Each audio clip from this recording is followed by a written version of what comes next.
Are there any drummers in the house? I play percussion. That's because you couldn't play anything else. Shut up. Come here, dude. Hey, man. Do you touch my drum set? Nope. It's just weird, because seems like someone definitely touched my drum set. Yeah, that is weird. I didn't touch them. I am warning you right now, if you touch my drums, I will stab you in the neck with a knife. Not quite my tempo. It's all good. No worries. Here we go. Hey guys, welcome back to the Drumheads Podcast. My name is Daniel, and this is episode 69 with April Samuels from Breast Cancer Could Stick It! Sorry, I just had to say it that way because it just sounds like you gotta say it that way. This was a wonderful interview I had over Skype with April. Just a wonderful story, wonderful, person, just a wonderful person that had, something that everybody can say is a terrible thing that happens to you was breast cancer. She's a breast cancer survivor. And so after she was done with her treatment, she'd set out to, make her own foundation to bring awareness to breast cancer. And she didn't want to do like the cakewalks, the 5Ks, the walkathons, the runathons, the jogathons, the, jump rope backwards-a-thons. She wanted to do a drumathon, which I can get behind because I don't like to run. So she decided to do a drumathon to raise awareness and raise money for, cancer awareness and, to find a cure, because that would be awesome if we could find a cure for breast cancer. So we had just a wonderful time talking about like 80s rock. We talked about Journey, how we love Steve Smith. Steve Smith is the man. He's back at Journey. Now you need to get Steve Perry. Come on, Steve. What are you waiting for? Get back at Journey. I'm just saying. I mean, I love the other guy. Does a great job, but Journey is not Journey without Steve Perry. I'm just one of those guys. Being tough on that one. Like they really care. But yes, we talked about that. We just talked about the gear she uses. And then, like the drumathon was she had like an all-star lineup. She had Rich Redmond. She had Cameron Apiece. Legend right there. Woo. And then she also had Matt Starr, which is he's just a up-and-coming, just like crazy great drummer. So, and then many, many more. So, if you guys are interested in, donating money to her foundation, you can go to breastcancercanstickit.org. You can find out all the details and stuff that's going on with that. It's getting bigger and bigger and better each year, and she's gonna be adding more things to it. And just go serve her some love, because we talked about a little bit about how it's important for men and women to get breast cancer exams. So if you're a man, we talked about how it's, everyone knows about breast cancer for women, but for men can get it as well. It's not as common, but it does happen. So if you do happen to find a little lump in your man boobies, I guess you could say, I don't know if that's politically correct or not. But if you find something that's odd, please go get it checked out. Don't wait. The sooner you get these things checked out, the sooner you can either be on the path to remedying it, or you're catching it in time so you can be ahead of the game. So that goes for men and women. Be sure if you find anything weird, please go get checked it out. It's very important. Don't be afraid to go to the doctor. I go each year to get an exam. Not afraid to admit it. Sometimes I go twice a year, just because it's a responsible thing to do. I got kids, I got a family, and I need to be there for them. So take care of yourself, people. That's my, that's the, what was it on NBC? If you know better something, but never mind. Scratch that. Anyway, so yes, here it is. Episode 69 with April Samuels from breastcancercanstickit.org, not .com, .org. And oh yes, everybody who has bought raffle tickets, we have extended it just a little bit longer. We had a last minute addition to the lineup of drums you could get to win with the raffle. We got a Buddy Love, great guy, who donated a snare drum as well. So we've got 3 more snare drums we have on deck to give away. We're still going to give them away, so don't worry, don't panic. It's all right. So we got the 1710 percussion snare drum.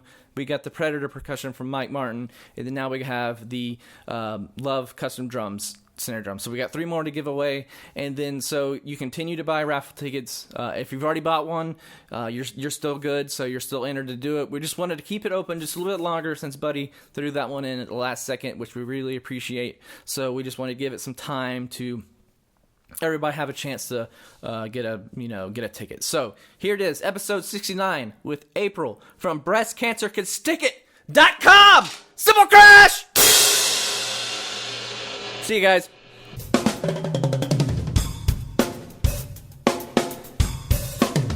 Hey guys, welcome back to the Drumheads podcast, and I am joined by April Samuels, and she is part of, I'm gonna make sure I'm saying this right, Breast Cancer Can Stick It, right? That's it, man. That's got it.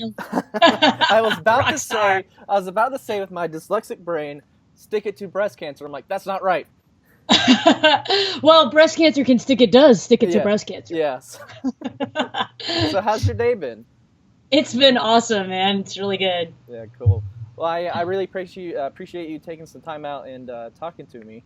So I've been following you on Instagram and like been really like oh, this is such a great thing that you're doing, and like a great thing that combines drums with like active, being like proactive in bringing awareness to breast cancer. So just tell us a little about your I guess it's a foundation, I guess you could consider it.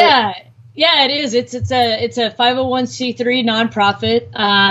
Actually, I was diagnosed with breast cancer in 2010, and like just within a couple of weeks of being diagnosed, I came up with that slogan, "Breast Cancer Can Stick It," and we kind of started selling shirts like off Cafe Press and stuff like that, just raising funds for area organizations in the fight against breast cancer. And of course, this was in the thick of my battle with breast cancer, going through, I was just a few days away from a double mastectomy and about a month away from starting chemo and all that. Well, that slogan just kind of took off, and over time we ended up becoming a full-fledged nonprofit and raising funds year after year. So it's really cool, been really cool. Nice. So, We'll get back to your foundation in a sec, but I just kind of wanted to start. What's your drumming background? Did you come from a musical family, or yeah? Well, my mom's a singer, and she's always been active in choirs and stuff like that. She's a really good singer. Mm-hmm. And my dad, I believe he played saxophone, like in marching band. Oh, okay. And then, but how it started was my brother was taking guitar lessons. He was about 7 and was taking guitar lessons. And I went to the music store where he's having his lesson. And while we were waiting for him, I was looking around, and I found a pair of drumsticks. I was 5 at the time. And I was like, "Mom, give me the drumsticks." And so that's kind of where it all started. Nice. What was there a particular drummer that like kind of first jumped out at you when you were that age, or was it just drums in general? Like, I just want to play. Yeah, it was really drums in general, but I kind of attribute it to a couple of close people to me at that time. Which one was my older cousin. He had a drum set when I was growing up, and then my best friend's brother had a drum set. So it was like I was always kind of, it seemed like I kept being around drums. And so that's what got me excited about it. I guess I was too young to be like into some well-known drummer or anything, but being around drums at that age and seeing how loud and powerful they were and everything, I was just like, that looks like fun. So did you say to your parents, like, I want to play drums, or did they take you to get lessons, or were they kind of like, April, let's not play drums, Well, I was really fortunate because my parents have always been super supportive. I hear about women these days that when they were growing up, their parents were like, "Oh, you can't play drums, you're a girl," or "That's not a feminine thing, we don't want you to do that," or whatever. But they didn't like start right away. When I was 5, they were like, "Well, we'll see how long this lasts before we put her in lessons." And so I kept kind of, really on them. I got like a toy drum set when I was 8. And then when I was 11, after finally, showing that I'd really been into it for a while, they started me in drum lessons when I was 11 years old. Oh, okay, cool. So, yeah. Nice. What kind of teacher did you have? Like, was it kind of like a jazz situation, or kind of just trying to cover all the bases? Yeah. No, his name was Warren White. He used to play for the Ice Capades, and so he was a really good, well-rounded drummer. I'm kind of surprised I can remember his name because it was, a couple of years ago. I hear you. But he was a really well-rounded player, and I was into rock by that time. I wanted to learn rock drums, so we started out on like Billy Squier and stuff like that. So it's kind of cool. Yeah. So who was that first drummer that, like, when you got a drum set, you're like, I want to imitate this drummer, or this is the person that influences me? Yeah, at that time, I think it was really common for everybody to just be way into Neil Peart. This was in the 80s, and so that was the guy for me back then. But, I started recognizing, Steve Smith's his style with Journey at the time. Yeah. And he's one that's really stuck with me since that time.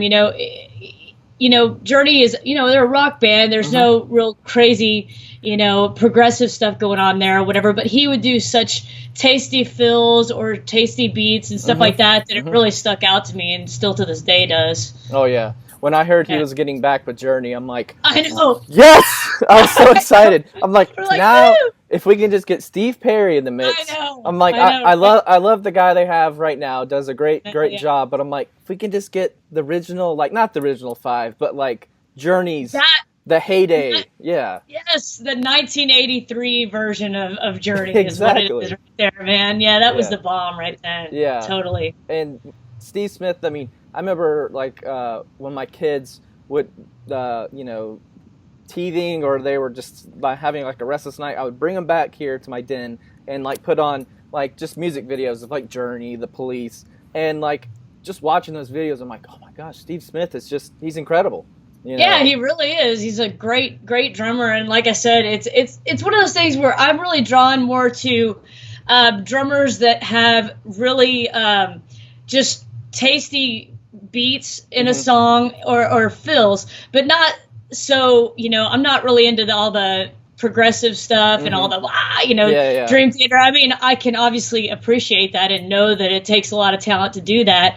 But I'm more into basic, I don't know. A groove. I almost want to say like melodic groove. Yeah, exactly. Yeah. I hear you. I'm the same way. Like, I appreciate Rush and Dream Theater, but like, it has to have like a groove, that like you can almost sing to, Right. Like, the drums are almost like an extension of the voice for those songs. So I hear you there, totally. Yeah. So what was that first drum set you got? Well, the paper one was from Sears, and it said Rhythm and Blues on it. That was when I was 8 years old. When I was 11, I got, I don't think they make them anymore, but I think it was an offshoot of Pearl. They were called CB700. Do you remember those? Oh, yeah. And man, I took that thing and I grew it into the largest beginner drum set you could ever imagine. I had like a double bass drum CB700 kit with these really inexpensive used octobans and rototoms and just all these drums. Like, back then it was like bigger is better for some reason. And you're into all that. And so I had that kit, honestly, until I started playing clubs when I was about 19. So I held on to that kit for about 8 years before I stepped into a real kit, I guess, a professional kit. Yeah. Do you still have that kit by any chance? Or no, I don't actually. I know, and now I've become such a hoarder when it comes to music equipment. It's like I keep everything, and so I had it, but no, I don't have it anymore. I got rid of my first kit, and I'm like I kind of regretted it at the time. I'm like, well, but I gave it to a kid that needed set. I'm like, but it pays for it, so I always believe that. But did you do any school band or anything like that, or is it just garage bands? No, and in fact, it's kind of a funny story. It's not a long one; it's just funny. But I was in band, like concert band or whatever, and I started playing cornet. And then I switched over to French horn, and the whole time my music teacher was like, I want you to be in percussion. I want you to be in percussion. And for whatever reason, this is like 6th through 8th grade, I was like, no, man, playing percussion in school is not cool. But for some reason, I thought French horn was awesome. I don't know. I can't figure that one out to this day, but I didn't want to do it. I wanted to play a drum set. I had no interest in playing, snare drum or any of that. I kind of regret that now to some extent, because I ended up buying like a marching snare drum, like, 5 or 6 years ago, just because I love the way they sounded, but I never was taught on a marching snare drum or any kind of percussion like that. Yeah. So. Well, and French horn, I mean, that's a hard instrument to play. Because you've got to actually put your hand in the bell and, certain ways. Yeah. And that is impressive because I remember one of my best friends in high school played French horn. I'm like, my hat is off to you, sir, for doing that. That's cool. I sort of bragged because I was first chair, but there was only 3 of us, so That's all right. I wasn't saying that much, but at least I was top out of the 3. But. Yeah. So I hear when first chair. Oh, I forgot about that. Those are terms because I interview a lot of drummers who they weren't in band. And and when I get a chance to talk to somebody who was in band, you're like, oh yeah, first chair. I'm like, oh, someone gets that finally. Yeah, exactly. Cool. Well, did you do some garage bands while you were in school band as well? Yeah, like I mentioned earlier, my brother played guitar, and so we kind of played together all growing up, and cool. Did some garage band stuff all through high school and grade school and all that stuff. And then it wasn't until I got into college that I started playing out. So I was about 19 when I started playing gigs. So where did you grow up? You grew up in Texas, right? Yeah, Plano. It's a north suburb of Dallas. Okay. So it's right here in Dallas, basically. So you kind of, did like the I guess you could say like the Roadhouse kind of gigs, back in the day. I'm dating myself with that reference. I know. There's gonna be some people like Googling Roadhouse. Oh my gosh, Patrick Swayze. Yeah. Hey, that's a great movie, man. It is. I love that movie. It's got so many great lines, and It is. I think I own it. That's how much I like it. I own it. I own it on DVD. Full disclosure. So yeah, I love it. Yeah. I mean, we were, when I started playing out in my college days, I was going to the University of North Texas. At the time, I went there for a couple of years, and there was a club circuit up there, and that's in Denton, which is about 45 minutes north of Dallas. And so we really played that club circuit a lot when I was in college. So that's where I really got started out. And I think it was about a year later that I started playing in Dallas more. So yeah, really cool. So you did, was gigging like your full-time job kind of thing, or were you kind of doing a little mix of both? Well, at that time I was doing I was playing gigs. I was also booking bands. I was booking as many as 16 different bands at a time. Oh wow! And so I had a booking agency called 100 Proof Entertainment, and I just booked a bunch of bands. I also worked for a recording studio. I also worked for a local club in Dallas called The Basement, and then I also sold ads for. It was like called, I want to say like Texas Beat or Texas Music Magazine or something like that. So it was all music stuff back then. So I tried to just surround myself in that. So you've been in the music world, like, it sounds like your whole life pretty much. Yeah. So it was mainly the type of band you were playing in where they kind of just, tried to cover a variety of types of music, country, rock, pretty much. Well, I've always played primarily rock. I've done one country gig in my life. Wow. And it was for a wedding. So that was the only one I did, and it was all my buddies from a rock band. So it's different. But primarily rock. At the time when I started out, it was real mainstream rock, we would cover stuff like Tesla and Guns N' Roses and, Poison and Warrant and stuff like that.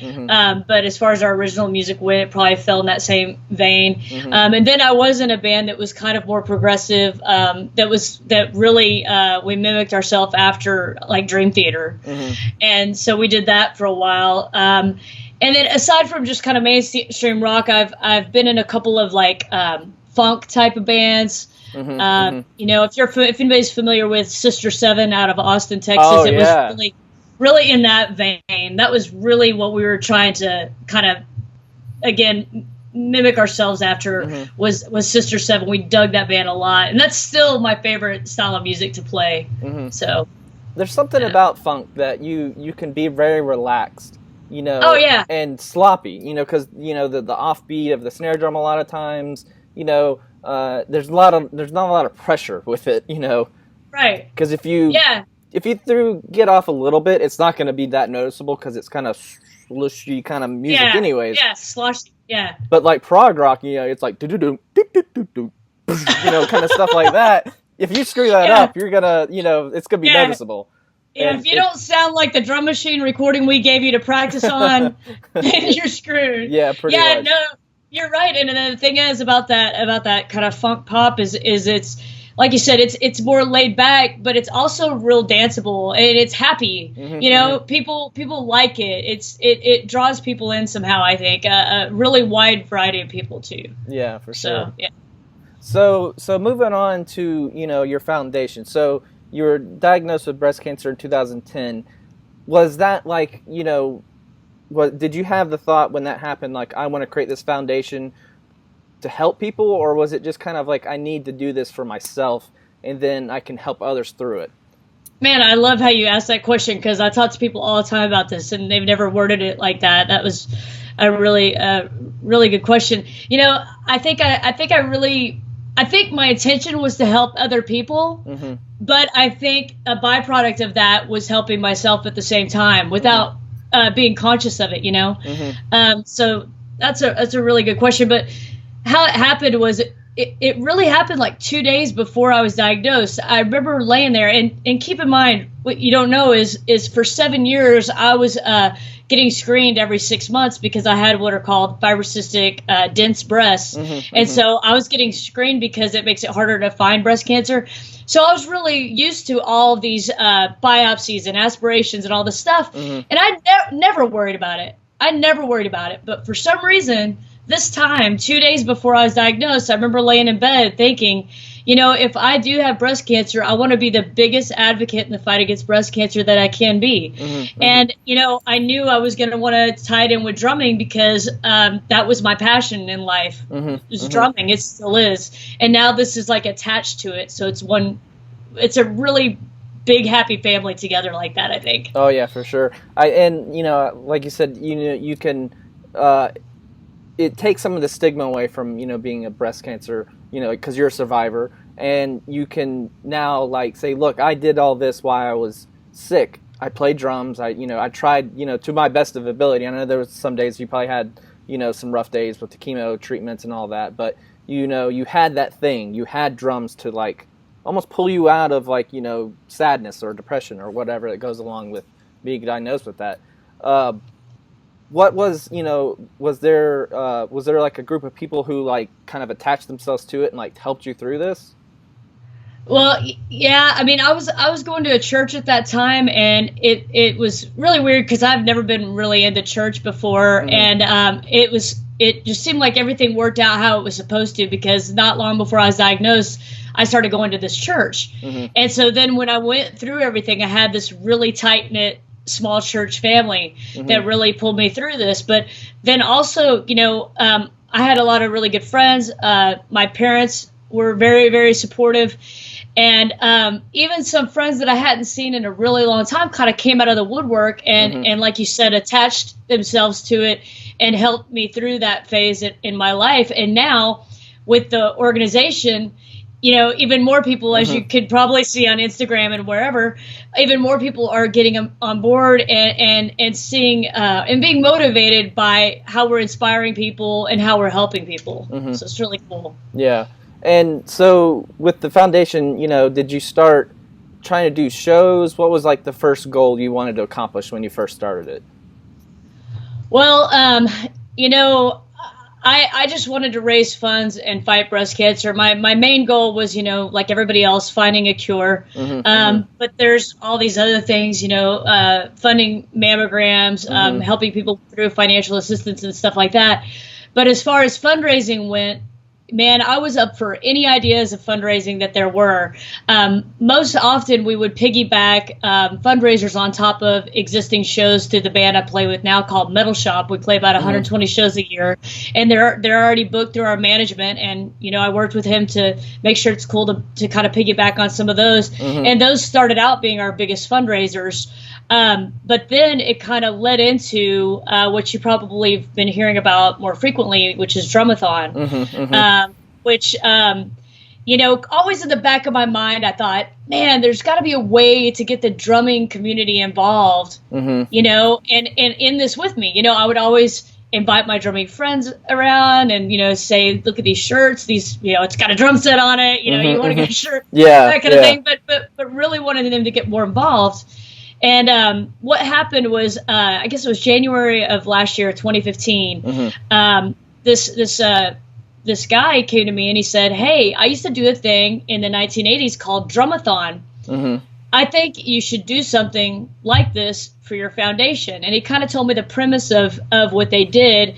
And back then in the 80s, it was like a drum as long as you can type of thing, right? Yeah, till you pass out. Yeah, exactly. So like they would have one drummer play for like an hour, maybe 2 hours, and it would be one day, but it would only be like 10 drummers or something. Yeah. And I was like, well, that, I want to involve more people. Let's make it more like a race where, like you get a fundraising page and you raise funds, and then the top fundraisers get to play a 3-minute solo at the thing and do this whole thing.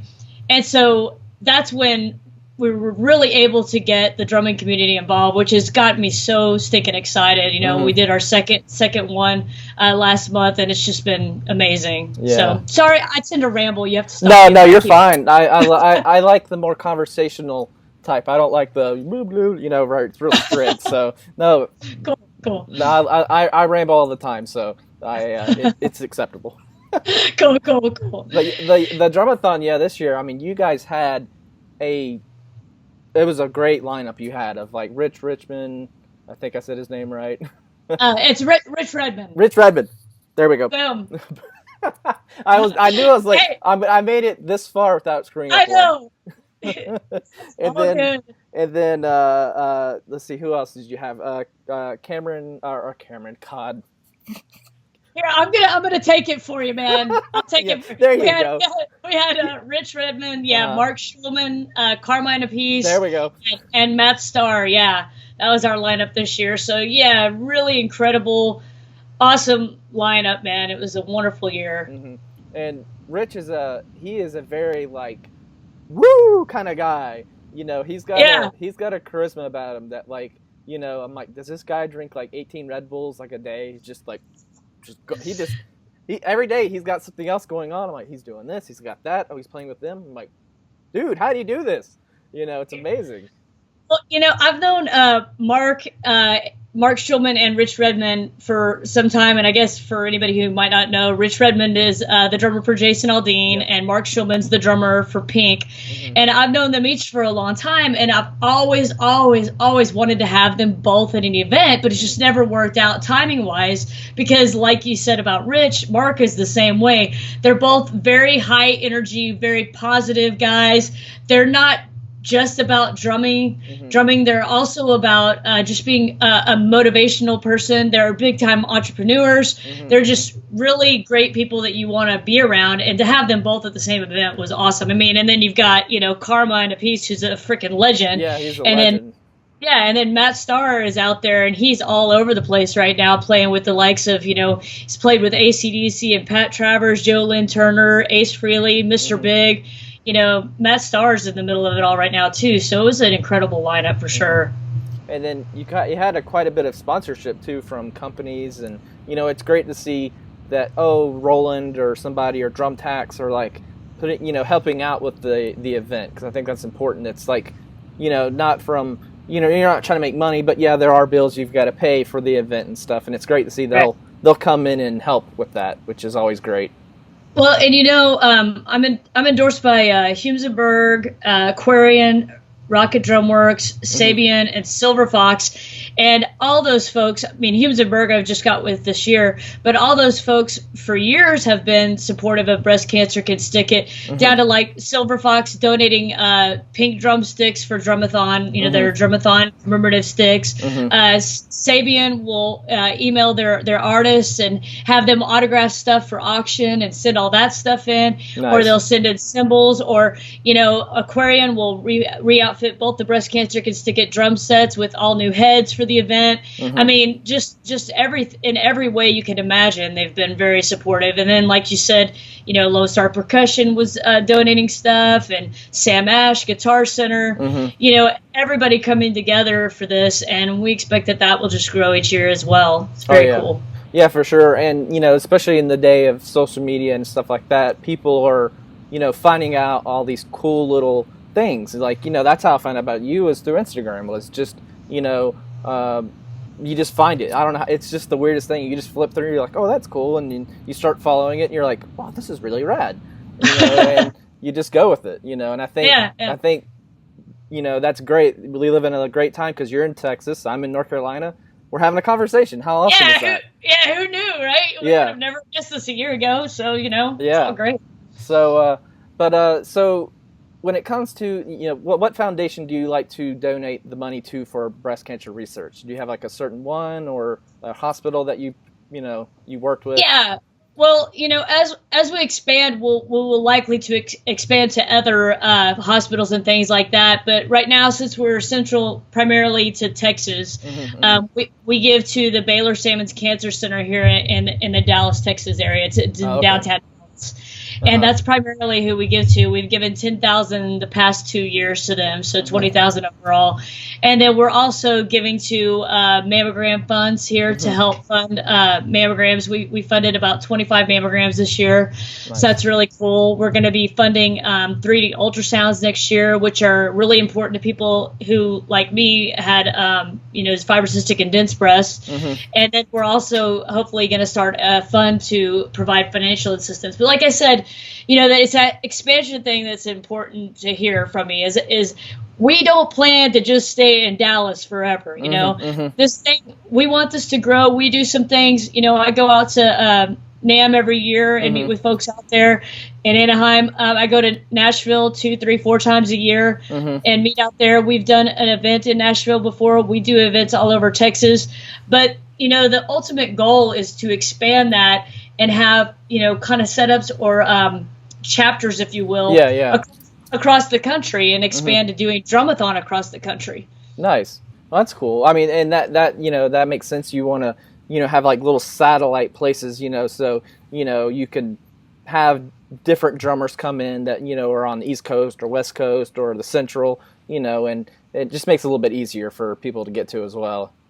Yeah, and it's funny that you said that, because even just this is our second year with Drumathon, and this year we had people come in from New Jersey, Kentucky, Oklahoma, all over already, and so it's just exciting to see that grow and to know that we probably will be able to get a good grip in the different areas across the country like that. It'd be really cool. Yeah, for sure. Because I like to go to things like this and see I like seeing causes and then music related to it. It's just such a rad thing, because like I've been to the cancer walks and stuff like that, and they're pretty, kind of down, and your thing is like, let's bust out a drum solo and have fun. Yes, we're talking about breast cancer, and that's super important, but we're going to have fun at the same time. Yeah, so. Exactly. And that's what I want to do with it too. I mean, you worded it great. Thank you. I don't. A lot of times it's like they're like, re-say that. I'm like, what did I say wrong? So, yeah. So, being a female drummer, do you feel like it's that we've progressed as drummers? Where we respect female drummers more, or do you think there's still kind of hindrances or things that block people from being female drummers from being good drummers, or recognized, right. I guess you could say. Yeah, no, I know what you mean. Drummer to drummer, I think it's really progressed. I don't feel anything weird there. I feel like everybody's at the same playing field. It's really cool. I don't feel like I guess I go like at Rich Redmond's Drummers Weekend a couple of weeks ago. There were only 3 girls at the camp out of the 25 people. So there's not like there's a lot of girl drummers, but I think that they're viewed on the same playing field. But when it comes to, I think, like general audience members and stuff like that, I think that they have trouble articulating their compliments sometimes.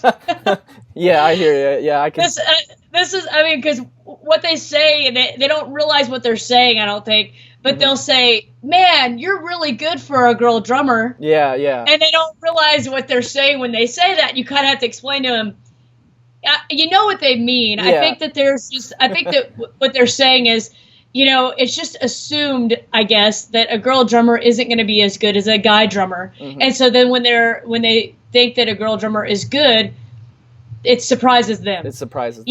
Yeah. So, I mean, I know that they're trying to make a compliment, but that's the one area that I hear probably 2 or 3 times a month. Yeah. And again, it's not, and I don't look at them and go, "Hey man, you're being mean."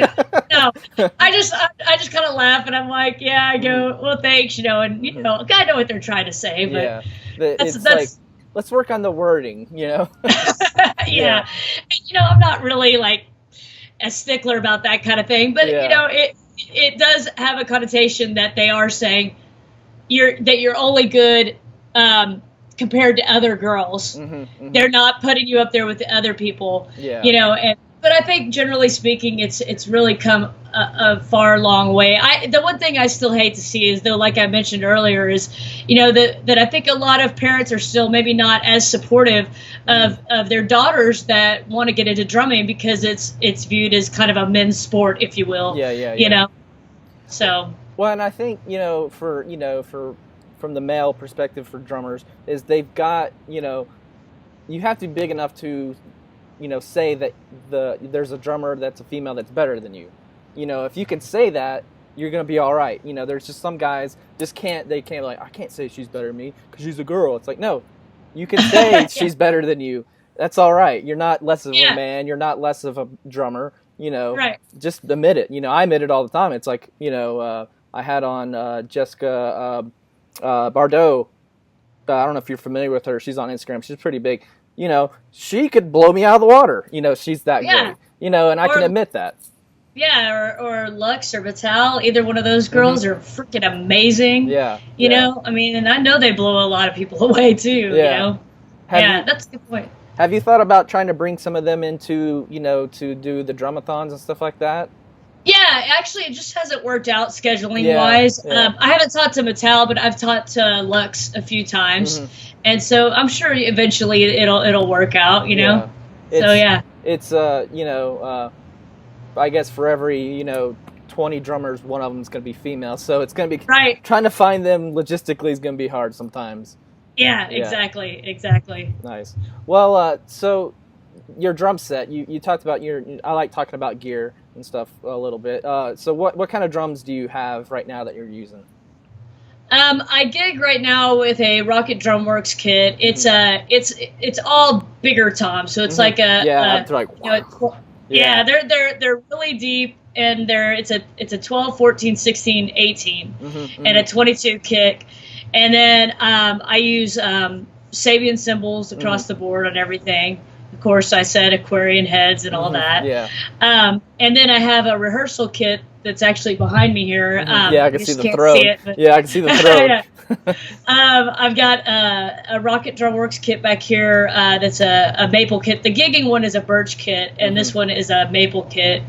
And then I've also got a Pearl Master Custom. Oh, okay, cool. So, yeah. The I'm not too familiar. Rocket Drumworks, is that what you said it was called? Yeah. Where are they based out of? Are they based out of there in Dallas? They're based out of LA area. It's Ricky Rocket from Poison, the drummer from Poison. There you go. Yeah. Now I know. Now I know. Yeah. He's. I don't think he's building drums as much as he had been for a little while, but I've been using them for a few years now. Really happy with them. In fact, the maple kit he donated to Breast Cancer Can Stick It for our first round of big events. I think it was in 2014, maybe 2013. It was 2013 actually, and so I've had that kit for a few years now, and it's been cool. Nice. Yeah, there's something different about the birch versus maple when it comes to with live shows, and it sounds like the music you play, you want the birch kit for sure. Yeah, it's an 80s tribute band that I play with right now, and so definitely want that big kind of arena rock feel, you know. Mm-hmm. Yeah, because when you do those, those great tom fills, you got to have some depth to them for sure. Yeah. And this Pearl Master Custom it's a fusion kit, and so that one's the one that I use, or that I like to use when I'm doing more of the funk type of stuff. Oh yeah, more in the pocket kind of groove. Yeah. Love that. Yeah. So who are some of your drummers that you're really digging right now? Well, I still really am into Steve Smith, but the one guy who I love his playing, he's not playing anymore, is a guy named Sean Phillips, and he's from the band Sister Seven that I talked about earlier. Mm-hmm. And again, he's a real pocket player, falls into all the same description as what I said earlier. Mm-hmm. He's not an overplayer at all. He's just got that really great feel. Mm-hmm. And then when he does have his fills, they're just like, Mm-hmm. Yeah. So tasty. Like it might not be anything hard. It's just different, and it's so sweet, you know. So Sean Phillips is hands down my favorite drummer. Nice, for sure. And it's great, and it sounds like you've met him, and have gotten to take some tips from him as well. Yeah, I've talked to him a little bit online. It was funny because I always say he's my favorite drummer, and I realized one day that I'd never told him that. And I had never had a direct conversation with him, and so I messaged him on Facebook. We were friends on Facebook, but had never talked. Yeah. And I told him, and he was just so sweet about it, and I played him some of the stuff where I felt like I was trying to kind of emulate what he does, and he was like, man, I could totally hear my style of playing in your playing, and that was a huge compliment to me, you know? Yeah, for sure. Because it doesn't matter what level you are, or if you feel like you're at the same level or someone's above or below, when you have that person that you really look up to playing, you still are just like, he said I was good. Yeah, I know. I've been trying to get Stuart Copeland to notice me for years, and he won't do it. Yeah, what the heck, man? Come on, Stuart. What are you doing? I named my first son after you because my first son's name is Copeland. I'm like, come on, man. I'm over here. Come on. Yeah. Yeah.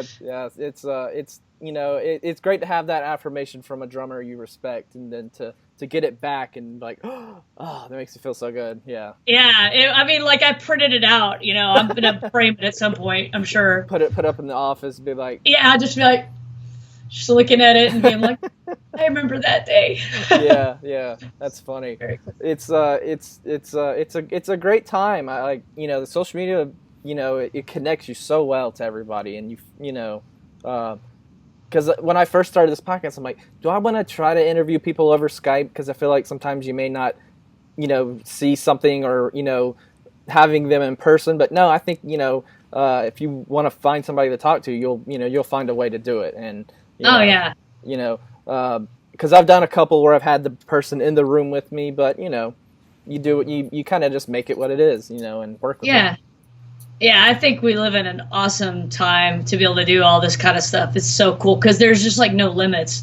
It's like with Breast Cancer Can Stick It, we wouldn't have near the reach that we have now if it weren't for social media, and pushing all those different avenues, through all the different, Twitter, Instagram, Facebook, what have you. Yeah. So it's not, you talked about having the satellite offices. So is that what other things you kind of have in the future? Works for breast cancer can stick it. Or are they kind of on the DL? Oh no, man, no. It's like I want to get on top of a mountain and yell it. Honestly, and scream it. I've just started finding that whenever we say that we want something, it ends up coming to us sooner. I think the more we talk about it, so it's good. But my dream honestly is to do summer tours of Drumathon. Ah, nice. And do that in the summer and just take off the beginning of the summer and go do a drumathon tour and just go around to the different major cities and do that. And then also obviously have the, like you said, satellite offices or different chapters across the country that are continually raising funds or accepting donations or what have you, and building up those communities and helping breast cancer patients in those communities as well, and funding those other labs and the different research and trial centers. Ultimately, obviously, the goal is to rid the world of breast cancer once and for all, which I really feel. I mean, I'm not saying, oh yeah, that's no problem, we'll do that. I mean, clearly it's not easy, but I do think it's a lot more feasible in this day and age than it used to be with all of the immunotherapies and stuff like that they're doing. I just think that they're getting so much closer, man. Yeah. It's exciting. And genetic testing, because, you can read people's DNA and find out they're they have a predisposition for blah, blah, blah, blah, Right, yeah, And also,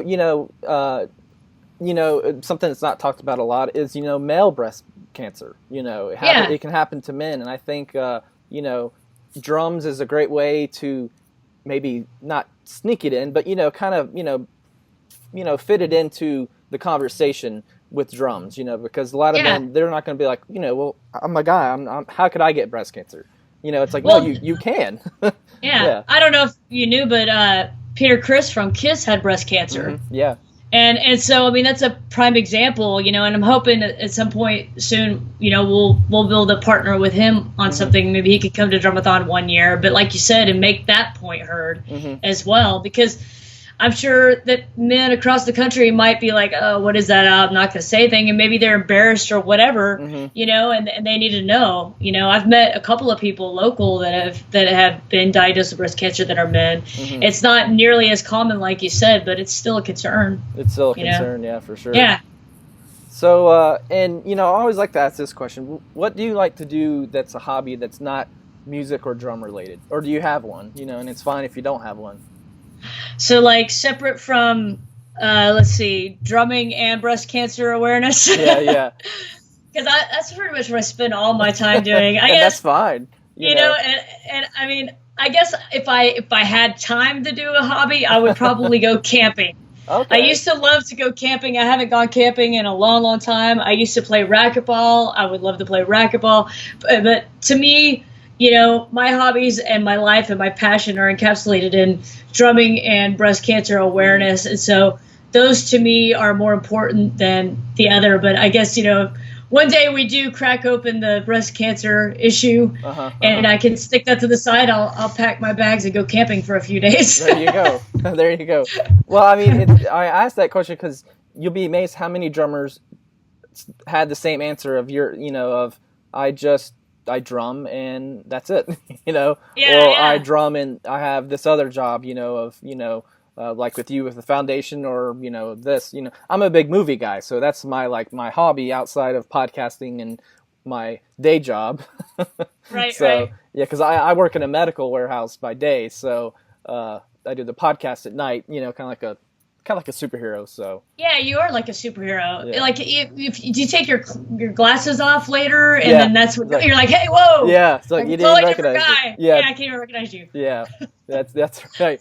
Yeah, I get that a lot because on like my ATM card and stuff like that has the picture of me in it, and I'm not wearing my glasses, and I'm constantly getting people like, is that you? I'm like, yes, it's me. It's not that big of a difference. I know, it's so funny. It's like I didn't whip out a beard and put it on or something. Yeah. Hello. Yeah, cool. Well, so to wrap this up, so what plugs do you have? What future events you got going on that people can go check out? Well, man, we're already working on Drumathon 2017, so be watching for updates there at drumathon.org. It's DRUMMATHON, and there's two M's in there, DRUMMATHON.org. And so we're going to be working on that. Like, we are starting on it the first week in December. So we had 1 month off from October, and we're going to jump right in it. So that will definitely be the big thing that I think would interest most of the people listening or watching right now. Mm-hmm. Yeah. We always have events going on year round. We have we're going to be doing motorcycle rallies, garage sales, live broadcasts, fundraisers year-round, and all that stuff can be found on breastcancercanstickit.org or on our Facebook events listing there on Facebook. Nice. So, yeah. Cool. Well, I really appreciate you being on. I think it's important that we talk about serious subjects, but also tie it back in the drum. So it was when I get a chance to talk medical stuff, because I'm around it all day, it's like and I could say stuff and you would understand what I'm saying. A lot of times people are like, huh, or what? It's ways over. Yeah. So, Yeah. But thank you for being on. So I'm gonna stop the recording real quick. So we'll see you guys. Thank you, April, for being on. So bye-bye. Thanks for having me.